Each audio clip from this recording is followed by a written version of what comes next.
Idi Amin in 22 minutes. History is filled with characters who have both fascinated and horrified us, but today we delve into the life of a man whose deeds are infamous and whose story is as unsettling as it is riveting.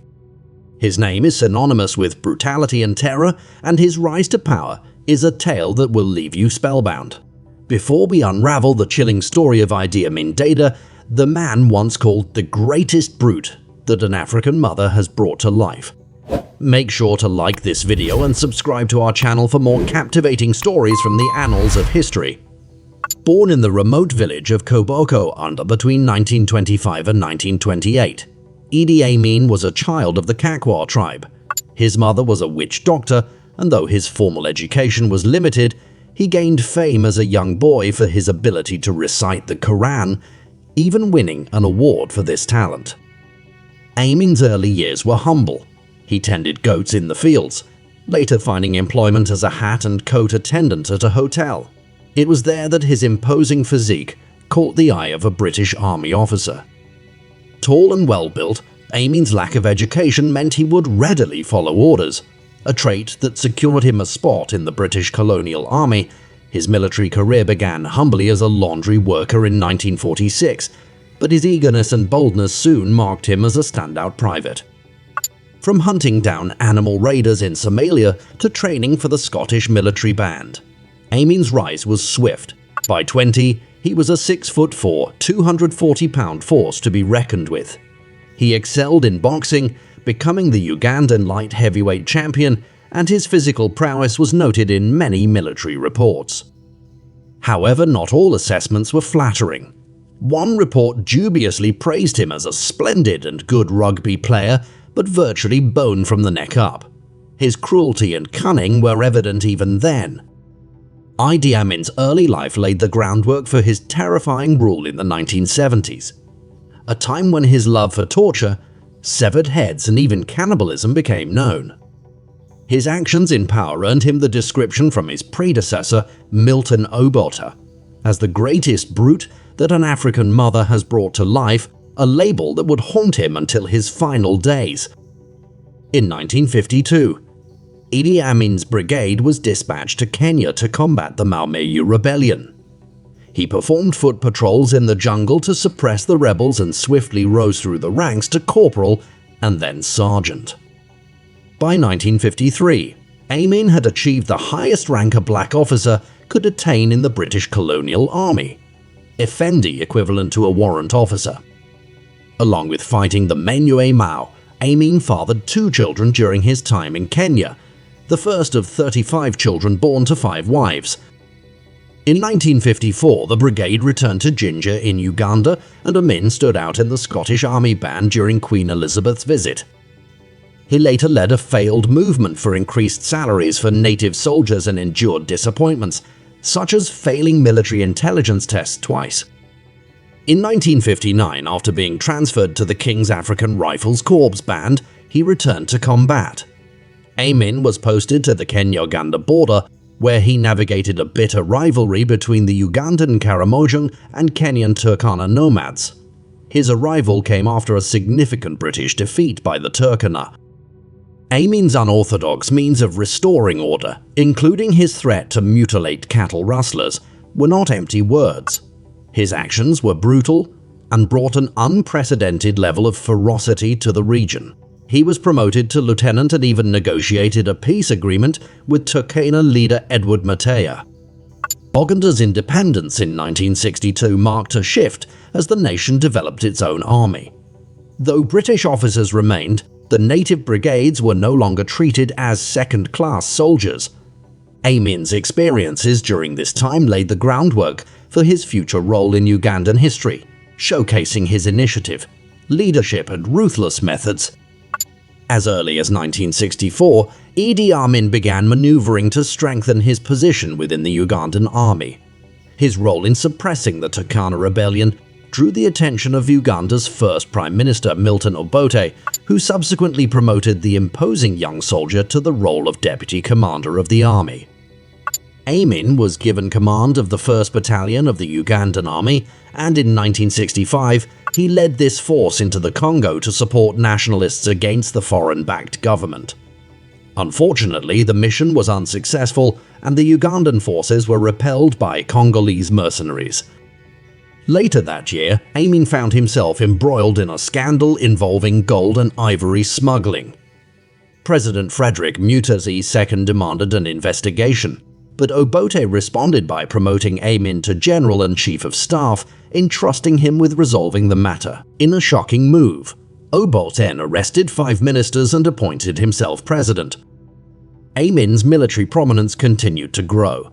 He was dispatched with a force to President Mutasi's palace, where he personally fired a 12mm gun from his jeep, blasting holes in the walls of the president's residence. Mutasa, however, managed to escape to England. By 1969, Obote was impressed with Amin's strongman tactics, granting him supreme command over the army in 1967. During the same year, Amin began attending university and took English classes, eventually earning a doctoral degree. Amin's rule over the Ugandan army was not without controversy. In 1969, the Ugandan People's Congress challenged his leadership, expressing grave concerns over his brutal tactics. Amin's time as commander-in-chief was marked by intimidation and violence, including massacres against seemingly rebellious communities and the execution of opposition leaders. His actions during this period would foreshadow the ruthless and infamous rule he would later wield as the leader of Uganda. Recognizing the changing political climate, Idi Amin began to immerse himself in socialism, though his inherent brutality remained unchecked. Accused by Brigadier General Okoya of plotting an assassination attempt on President Obote, Amin coldly arranged for Okoya's murder. Tensions grew between Obote and Amin, further fueled by Amin's efforts to recruit soldiers from his own tribe, amassing a personal following. His involvement in the attempt on Obote's life was ultimately proven, along with the misappropriation of 40 million shillings from the Military Operations Fund. In 1970, Obote dismissed Amin from his role as commander-in-chief and began preparing legal action against him. Amin evaded arrest by fleeing to Kampala. Biding his time, Amin seized the opportunity to strike back on January 25th. As President Milton Obote was attending a meeting in Singapore, Amin, with the aid of Rwandan rebels, orchestrated a bloody coup, declaring himself both Prime Minister and President. Obote was forced to divert his flight to Tanzania as news of the coup reached him. Interestingly, Obote's deteriorating relationship with Western powers had created an atmosphere where Amin's takeover was welcomed, with Obote's unpopularity at home leading many Ugandans to celebrate his overthrow. Western governments held optimistic expectations for Amin's regime, believing he might counterbalance Russian influence in the region. Amin's public persona also contributed to this optimism. Known as a national champion boxer and a man who'd gone on to receive a university doctorate despite failing the army intelligence exam, his story held a certain appeal. Yet the underlying complexities of his character and the brutal methods he employed in his rise to power hinted at the challenges and contradictions that would come to define his rule. What many did not realize was that Idi Amin was a dictator of unprecedented ruthlessness. His rule began deceptively, with political prisoners being released and the secret police disbanded. He even promised free and open elections, but it wasn't long before Amin's true nature was revealed. Amin extended his period of caretaker governance from 18 months to 5 years, claiming the need for time to reform the government for the nation's benefit. He began to award himself increasingly bizarre titles, including Lord of All, Beasts of the Earth and Fishes of the Sea, an indication of his growing megalomania. In August 1972, Amin turned his attention to the economy, identifying Asians as the scapegoat for Uganda's financial troubles. His solution was drastic: all Asians, even those holding British passports, were expelled.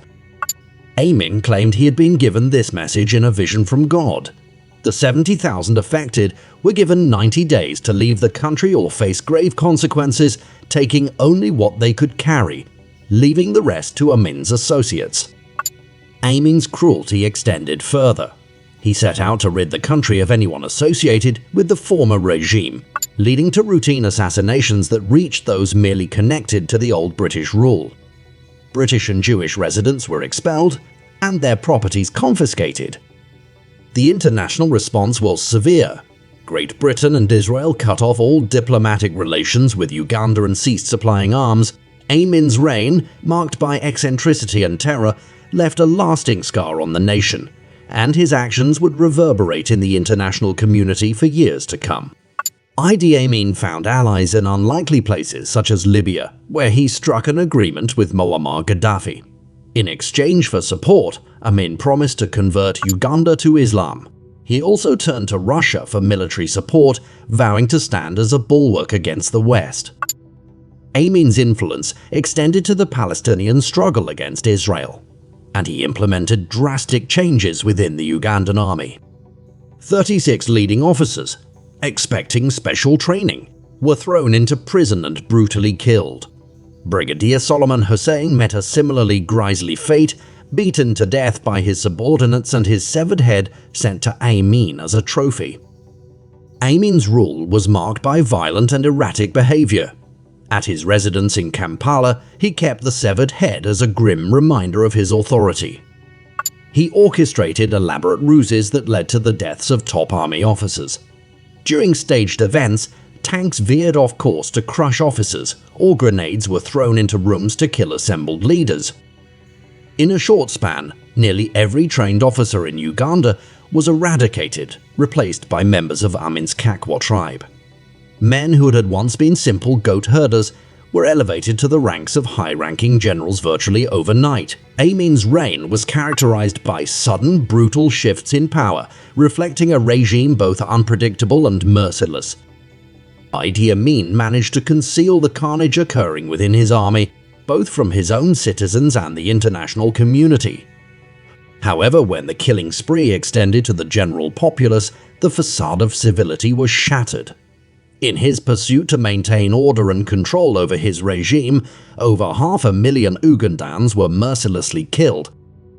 No one was safe from Amin's wrath. The murder toll included various professionals such as chief justices, doctors, lawyers, diplomats, teachers, and journalists, along with foreigners. The madness escalated to unthinkable levels, like the feeding of human heads to crocodiles. Amin was unlike many other brutal dictators. He took a personal and sadistic pleasure in the killings. He was known to personally torture people and feed their heads to crocodiles. Disturbingly, he would boast about eating the flesh of his enemies and preserving their heads in his refrigerator. One notorious incident from 1962 highlights Amin's macabre tendencies.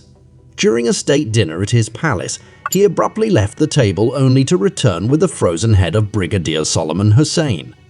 His horrified guests could only watch as he unleashed a torrent of abuse at the head and threw cutlery at it.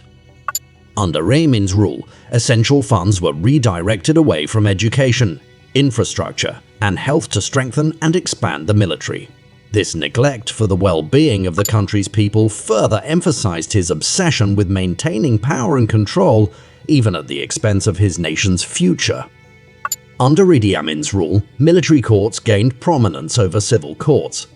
Parliament was dissolved and ministers were threatened with arrest.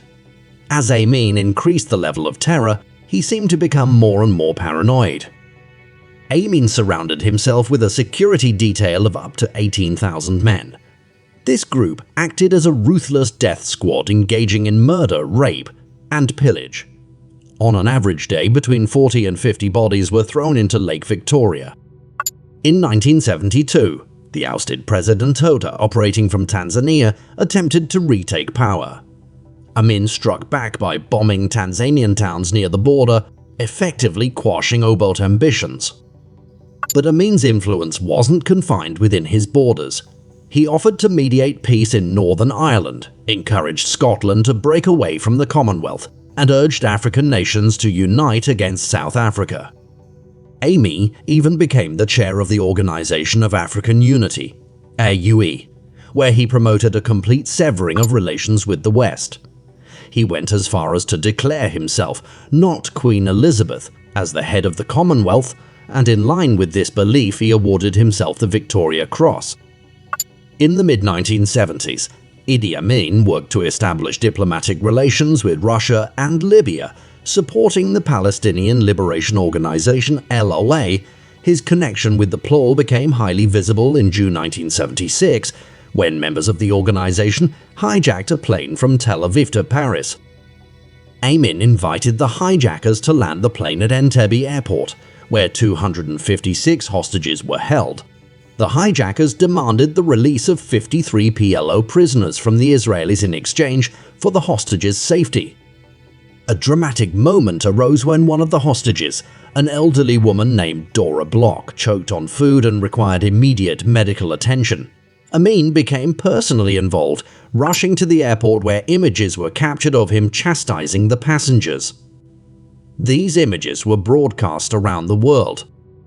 Of the hostages, 156 were soon released as they did not hold Israeli passports, leaving 100 remaining. Interestingly, Entebbe Airport had been designed by Israeli engineers, enabling the Israelis to access the building plans to locate the hostages and devise a rescue operation. On the early morning of July 3rd, a daring rescue was executed by Israeli paratroopers. The firefight that followed left 3 hostages dead and 10 injured. 7 hijackers and 45 Ugandan soldiers, fighting in support of the hijackers, were also killed, along with one of the rescuers. The episode, with its mixture of international politics, personal drama, and ironic twists, remains an essential chapter in the complex legacy of Idi Amin. The rescue operation was a notable triumph, but it left Idi Amin enraged. In his fury, he dispatched some of his henchmen to Kampala Hospital, where they dragged away an old woman named Dora Bloch, never to be seen again. Amin's madness was further evidenced by his stated intention to build a memorial to Adolf Hitler, a statement that left the world in no doubt of his instability. After the Entebbe raid, Amin's grip on power began to wane and the economy spiraled into disaster. A failed coup attempt in 1977 only heightened his paranoia, leading him to execute all those suspected of involvement, wiping out entire army units in the process. Amin then spread the false information that the Tanzanians were preparing to invade, launching a series of ground attacks without air support against this supposed threat. The result was the tragic loss of thousands of Ugandan troops. Ultimately, his plans backfired. The Tanzanians not only repelled the invasion, but also surged into northern Uganda. Amin had intended the conflict with Tanzania to distract from domestic troubles, but instead, the invasion sparked a spontaneous local effort to reclaim the country, signaling the beginning of the end for his rule. As Tanzanian and local forces closed in on Kampala, Idi Amin made a desperate broadcast urging his army to hold their ground at Jinja, but the army had abandoned him. The call was ignored. With defeat imminent, Amin, along with his 5 wives and 35 children, sought refuge in Libya where they were welcomed by Muammar Gaddafi. Amin's flight from Uganda left behind chaos. The nation's inflation rate soared past 200%, its debt climbed to $340 million, and the corpses of up to 500,000 of his own people lay in his wake. As Uganda struggled to recover under the reinstated presidency of Milton Obote, Amin and his family basked in relative luxury, protected by Gaddafi. However, their friendship soured, and Amin departed for Saudi Arabia in 1981. Life in Saudi Arabia marked a fall from grace for Amin and his family. Reduced to relying on government handouts, Amin even attempted a return to Uganda with armed followers in 1988, only to fail. The end for this terrifying dictator came on August 16, 2003, when he succumbed to a coma and kidney failure. In an ironic twist, the man who had denied dignity to so many died with a quiet dignity of his own. His former army chief Milton Obote remembered him as the greatest brute that an African mother has brought to life. In the shadow of his legacy, the world is left to ponder how one man could wield so much power and cause such devastation. Was it a reflection of Amin's own madness or a cautionary tale of unchecked authority and ambition? If you found this historical glimpse into the life of Idi Amin fascinating, please like this video and subscribe to our channel. Join us next time as we delve into another intriguing chapter of history.